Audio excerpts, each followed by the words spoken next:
நிறுத்த சொல்றாரு. ஆனா ஒருத்தன் ஜெபத்தை நிறுத்த மாட்டேங்கிறான். இயேசுவே ஜெபத்தை நிறுத்த சொல்றாரு.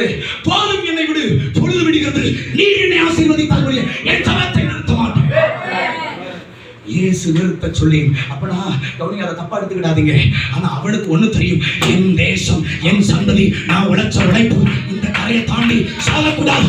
அது சாகாம இருக்கிறவரை என் ஜெபத்தை நிறுத்த மாட்டேன். அல்லேலூயா. நான் சொல்றேன், ஆவியானவர் இன்னைக்கு யாரை கேட்கறா தெரியுமா? யாரை எதிர்பார்க்கறது தெரியுமா? யாருடைய ஜெபம் தாக்கத்தை அடையப்படும் தெரியுமா? முடி வர முடிக்காதீங்க, முடிக்காதீங்க. அதனாலதான் நீங்க கவனித்து பாருங்கள், தன்னுடைய வேலைக்காரனை இதோ இப்படி குனிந்து கொண்டு தன் வேலைக்காரனை அனுப்பினான். ஒரு கையளவு மேகத்தை பார்த்தான். நல்ல கவனிங்க. வேதம் சொல்லுவது, கையளவு மேகத்தை அவன் ஃபர்ஸ்ட் போகும்போது ஒண்ணுமே தெரியல, மறுபடியும் போறான், ஒண்ணுமே தெரியல. ஆனா 7 முறை அவன் போய் பார்க்கிற வரைக்கும் அந்த எலியாவினுடைய முகம் முழங்காலில் தான் இருந்தது. அவன் முடிக்கவே இல்லை.